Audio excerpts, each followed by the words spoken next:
ఇక సిద్దిపేట జిల్లా అక్కన్నపేట మండల కేంద్రంలో భారత తొలి మహిళా ఉపాధ్యాయురాలు సావిత్రిబాయి పూలే 194వ జయంతి సందర్భంగా ఆమె చిత్రపటానికి పూలమాల వేసి నివాళులర్పించిన మంత్రి పొన్నం ప్రభాకర్ సావిత్రిబాయి పూలే మహిళలు చదువుకోవాలని నినదించి సమాజంలో మేము సగమని ఎదగడానికి కారకులయ్యారని కొనియాడారు. వారిని తెలంగాణ ప్రభుత్వం పక్షాన గౌరవించుకొని ఆమె జయంతి సందర్భంగా ప్రభుత్వం మహిళా ఉపాధ్యాయ దినోత్సవంగా ప్రకటించిందని తెలిపారు. సావిత్రిబాయి పూలే మార్గదర్శకత్వంలో ప్రపంచంలో అన్ని రంగాల్లో భారత మహిళలు పోటీ పడే విధంగా ఎదగాలని కోరుకున్నారు మంత్రి పొన్నం. సావిత్రిబాయి పూలే మహిళలు కూడా చదువుకోవాలని నినదించి ఈరోజు సమాజంలో మేము సగం అనేటువంటి పరిస్థితికి ఎదగడానికి కారకులైనటువంటి సావిత్రిబాయి పూలే జయంతి సందర్భంగా వారి ఘనంగా నివాళులర్పిస్తా ఉన్నాం.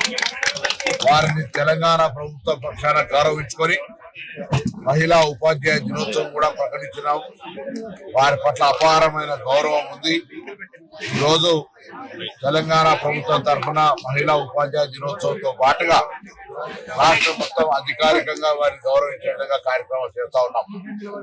తప్పకుండా సావిత్రిబాయి పూలే ఏ మార్గదర్శకత్వం చేసిందో ఆ సూచన మేరకు ఈరోజు ప్రపంచ స్థాయిలో మహిళలందరూ కూడా పోటీ పడే విధంగా మన భారత మహిళలు అన్ని రంగాల్లో మేము ఉన్నామంటూ ముందుకు వస్తా ఉన్నారు.